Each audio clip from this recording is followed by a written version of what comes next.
So last week's episode, or maybe it was 2 weeks ago, I gave all my thoughts on Ben Johnson being back. Ben Johnson coming to the Bears, becoming their new head coach. 5 years, $65 million. Look at George McCaskey not cheaping out for once. So I already gave my opinion on Ben Johnson. I think I'm still, just dancing in my room and over the moon happy. Yeah. Why don't you give your thoughts on Ben Johnson? And then now that we have an almost complete list of coordinators and assistant coaches, we could go through that together. Yeah, no. So, I thought, this whole season when he was talking about, Ben Johnson, I'm like, it's a fluke because the Bears the front office has repeatedly failed us for so many years. Correct. You start to think, it's not going to happen. And when it did happen, it was a shock. I give a lot of credit to the McCaskies for being able to actually spend some money and get a big name coach. Ben Johnson is as best as you can get. Detroit ranked in the top 5 in scoring the past 3 seasons. I think they finished 5th in 2022 and 2023, and first in 2024 at 33.2 points a game. Could you imagine if the Bears? That's like half a season for a game. About to say, could you imagine the Bears scoring at that rate? So. Before Ben Johnson came to Detroit, the Lions led the NFL in scoring. The last time they led the NFL in scoring was in 1954, and Bobby Lane. I think. Bobby. Yeah. It's just because I have a bunch of fun facts on Ben Johnson. The Lions had 230 plays that went for 20 yards or more. The only other team that had that was San Francisco. So there you go. You have a offensive mastermind that will be able to push the ranks of this offense to new heights. And I love what he said in the press conference. Like, they have to be able to be uncomfortable. Mm-hmm. And you have to be able to go out there and do what is needed to get a win. Because I can tell he's a passionate coach about winning. Yes. He wants to see all of our parts succeed as a whole. So, I gave this an A+++++. We got our guy, which I'm still very shocked at myself. But I'm happy that we made the right step in that direction by doing that. Yeah, totally agree. Couldn't be happier for Ben Johnson.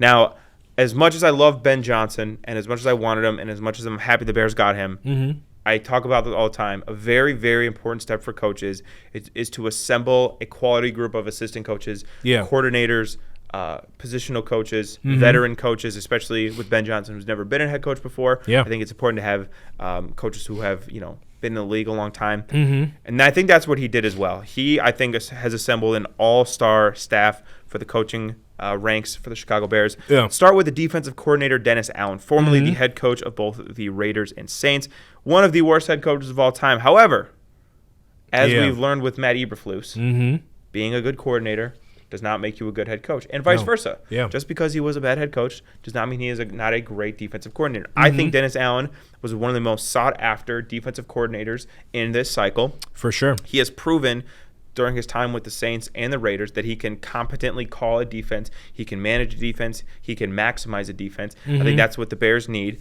And I think 2 other notes I'll make about Dennis Allen. Like I said, he's been a head coach, so you have that experience to help Ben Johnson with the new staff and everything. Mm-hmm. But additionally, one thing that we've seen with the Kansas City Chiefs, with Steve Spagnuolo, their defensive coordinator, right? Mm-hmm. He used to be a head coach. Well, why is Steve Spagnuolo not leaving like a lot of successful coordinators do to go get coaching jobs? Yeah. He had a head coaching job, mm-hmm. and it went terribly. Yeah. Dennis Allen has had 2 coaching jobs go terribly. Yeah. So I don't think we have to worry about the Bears losing Dennis Allen anytime soon. Yeah, that's my thought too. I think mm-hmm. if this thing works, which I'm really hoping it does, I think we could see Dennis Allen being our defense coordinator for 4, 5, 6 years. Yeah. Mm-hmm. Obviously, at that point, if he's secured enough goodwill, he can go be a head coach again. But yeah. I do believe that this is not a guy who's going to be a 1 or 2 year defensive coordinator mm-hmm. if things are going well in Chicago. So I think that this hire is also an A+. I love Dennis Allen as a defensive coordinator. He's experienced. Mm-hmm. He knows what he's doing. And we probably don't have to worry about losing him. No, I agree with you.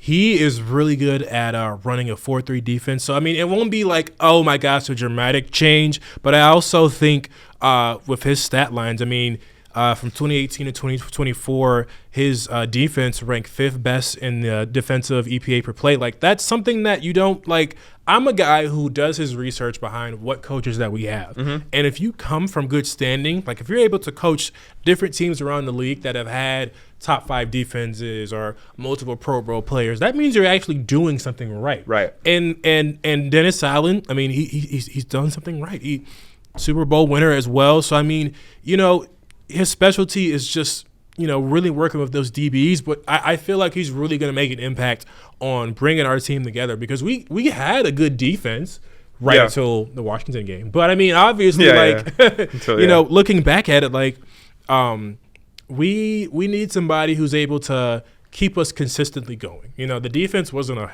horrendous issue, but we weren't consistent enough. So I also give it an A+. Like I said, I don't think he'll leave either. He's had 2 horrible coaching stints, so he's not going anywhere anytime soon. But I like this signing as well. Now, for the offensive coordinator, not as big of a name, not as big of a splash move for the Bears. No. And I'll be the first to admit, when the Bears hired Declan Doyle, I had to Google who he was. I had to Google who he was too. Formerly, he was the Broncos tight end coach, which when you think tight end coach, you think, whatever. But some offensive coaches start off as tight end coaches. Sean McVay is a perfect example of that. He started off like that in Washington. And the benefit is that if you work for Sean Payton, you have to know what you're doing. Yeah. Sean Payton is not going to hire somebody who he doesn't think is going to be competent at their job. So he worked for Sean Payton. He worked for tight ends. To be honest with you, I don't think that this hire is as important as a Dennis Allen. Ben Johnson is going to be running the offense. Oh, for sure. Basically, before the reporter could finish the sentence, he will be calling the plays. Yeah. So I think Declan Doyle will be more of a supportive role and not necessarily a running the offense role. Yeah. So I'm not going to crush the Bears for this hiring. I wouldn't give this grade high remarks, but again, Ben Johnson is going to be our offensive coordinator. Yeah. So we don't need like some guy to come in here and pretend like he's going to do everything. Yeah. So Declan Doyle, he's a young guy. I don't really have a strong opinion on this, truthfully. Partially because I don't know him, partially because, like I said, Ben Johnson's going to be the guy. Yeah. Did you have kind of a hot take on Declan Doyle, or did you kind of think it was kind of the same I kind of thought it was the same thing. My only concern is first-time offensive coordinator. The good thing is he comes from that Sean Payton coaching tree, and obviously Sean Payton brought him to Denver, I believe, if I'm correct. Yes. So, I mean, definitely, to have the same coaching staff be brought over means that you're doing something right. So I definitely think that he has potential. And honestly, I'm glad we have Ben Johnson because it makes it easier for Doyle to be the fallback guy just in case if things go left. Yeah. But, I mean, I gave this like a B. It wasn't anything that was terrible or kind of mid, but I think the Sean Payton tree kind of saved them from a lower grade, honestly. Yeah. So I'm hoping, some of the skill sets he learned while being in Denver and New Orleans will kind of help us here in that area. I agree. Now let's go to quarterback coach. Familiar name, J.T. Barrett. For those of you who are like, that name sounds familiar. I wonder where he's from. He was Ohio State's quarterback the year they won the national championship. Unfortunately, he got injured, and then Braxton Miller came in, and then I think Braxton Miller got hurt, and then Cardale Jones, like Gus Johnson would always say, love Cardale Jones, came in and won them the national championship. So J.T. Barrett's been around football for a while. He's definitely a name that's floated around. He was, I believe he was the assistant quarterback coach with the Detroit Lions. Ben Johnson brought him over. That is not going to be the only one. No. Suck it, Detroit. Yeah.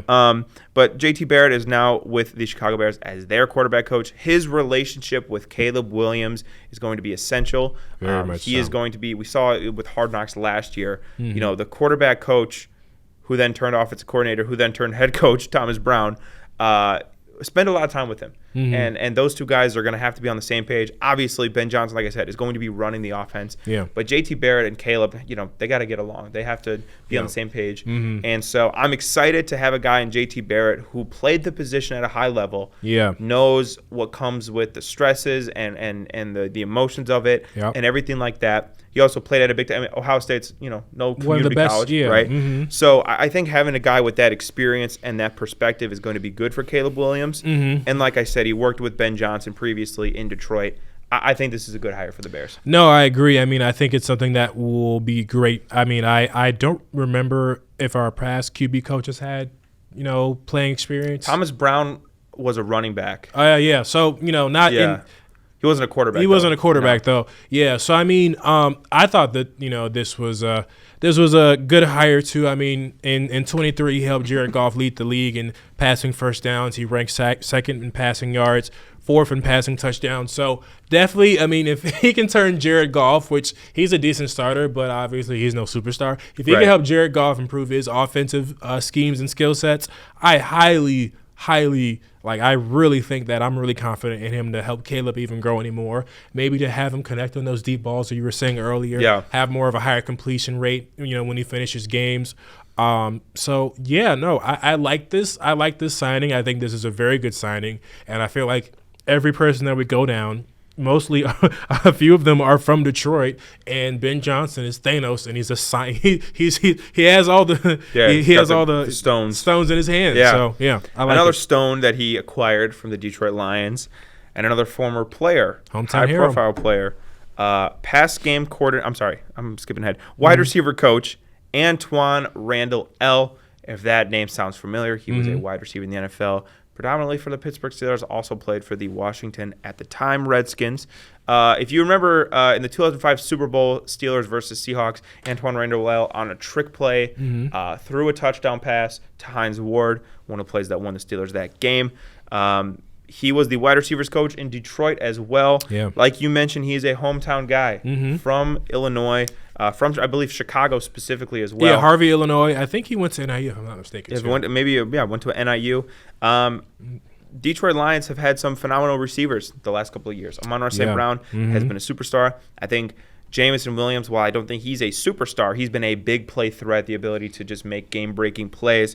And, he's had to, I think, calm Jameson Williams down a couple times. There's been times where maybe his lid was about to fly off. I was going to say the clip of him, yelling at him during the Thanksgiving game was all we needed to see. But another thing I'll say, experienced coach, been with Ben Johnson, former player.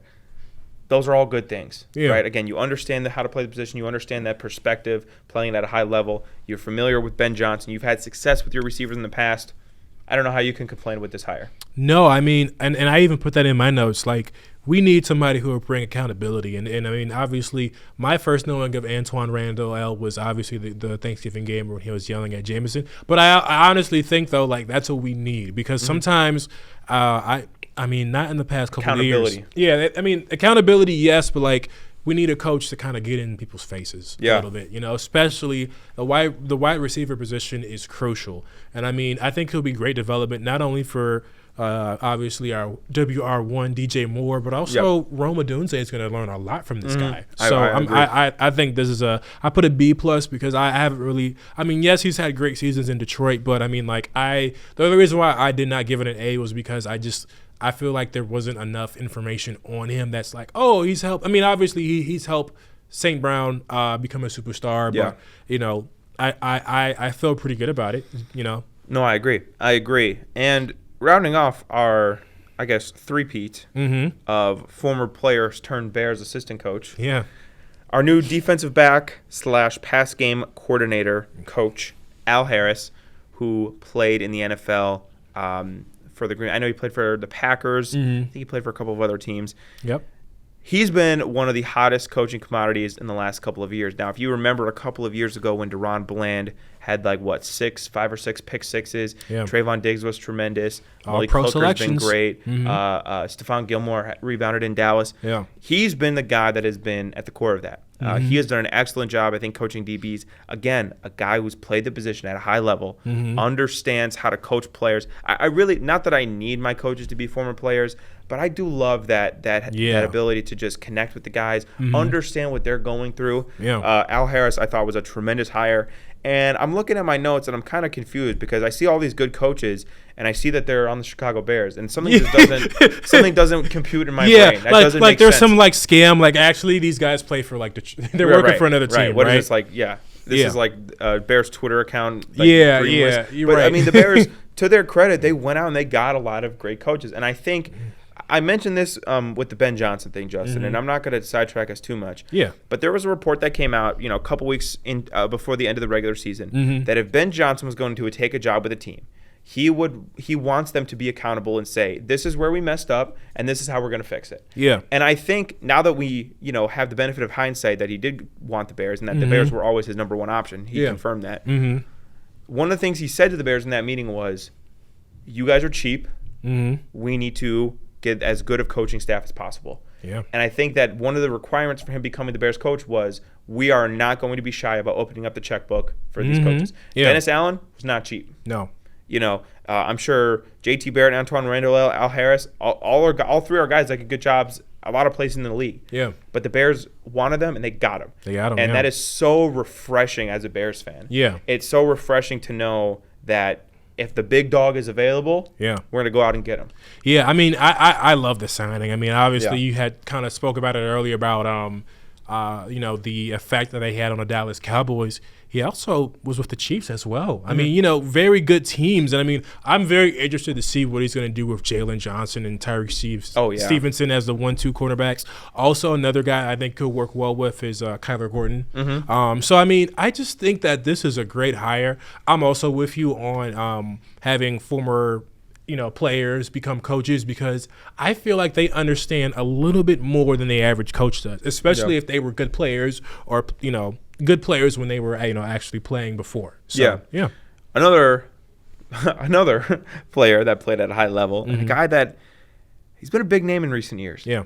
Our new running back coach is Eric Bieniemy. Now, that's a shocker. That was big. That was a big shocker. That just happened, a day or two ago? Yeah, a couple of days ago. Glad we're recording this now. Yeah. That's a big shocker to me. Eric Bieniemy played running back at the University of Colorado, was very successful, went on to coach in the NFL. He coached running backs. I believe he coached both Maurice Jones-Drew and Adrian Peterson in their careers, some of the best running backs of my lifetime. Then, as I'm sure all of you know, he went on to be the offensive coordinator for the Kansas City Chiefs.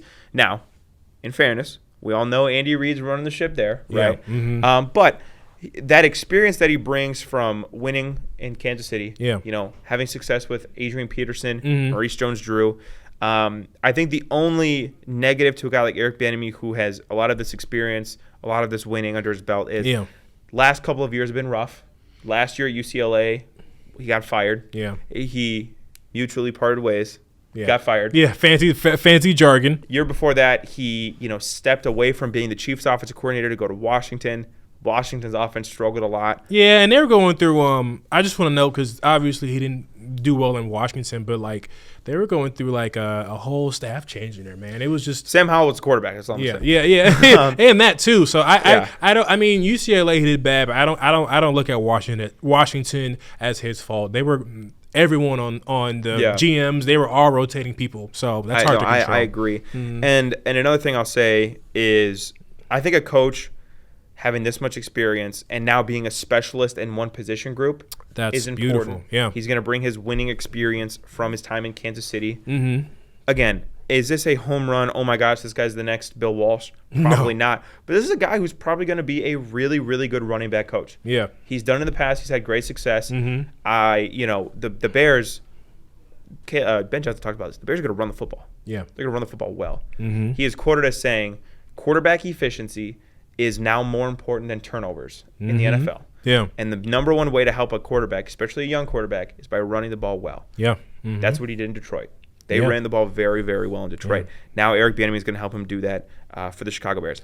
I like it. I like think it's it a good too. hire. Yeah. I don't really have a complaint about it, but I'm not pretending like a couple of years ago, everybody wanted Eric Bieniemy as their coach. Yeah. I think he's fallen from grace a little bit, but at the same time, having him as a position coach, I thought was a great hire. No, and I mean, I also wanted to add, when Bieniemy was with the Chiefs, Threir had rushed for over 1,600 yards, had 371 carries, caught 72 passes. He also scored 17 total touchdowns. So he's, that's effectiveness that wins games. He doesn't have to make DeAndre Swift a superstar, but make him effective enough to where if our passing game is not that great and we want to run the ball, we actually have the option to run the ball and run the ball efficiently. Yeah. That's huge. And last, I think this is the last confirmed coach that we have. Yeah. Offensive line coach Dan Rosehar? Rosehar, yeah. Thank you for the enunciation. Formerly the offensive line coach of the New Orleans Saints. I wonder if there's a connection with Dennis Allen, who was just the head coach of the Saints.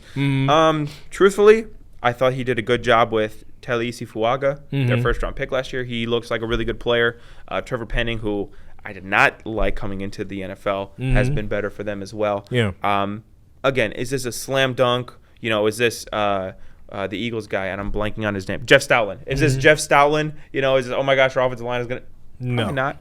But having a competent, experienced veteran offensive line coach, I don't think it's a bad thing. Again, is this a grand slam home run? Probably No. Not, but it's a single or a double. Yeah. When in the past few years, the Bears have been striking out with their offensive line coach, Chris Morgan. Chris Morgan. Anyways, I digress. Yeah. No, I mean, I agree. This isn't something that is like, oh my gosh, we signed somebody that was going to save. I mean, we hope that he's going to save our O-line. But I also, in my research, I also saw something that was really good. So the Saints had 3 players on, the team while he was coaching. Andrews Pete, Larry Warford, and Max Unger. They combined for 10 Pro Bowls. 10 Pro Bowls from 2016 to 2020. And they finished top 5 in sack prevention 4 times. I mean, those are stat lines that are pretty good. I mean, if he can obviously develop players like those, I'm confident that he can develop players that we have as well on the O-line. Yeah, I think this is big for Darnell Wright that we took top high in the draft.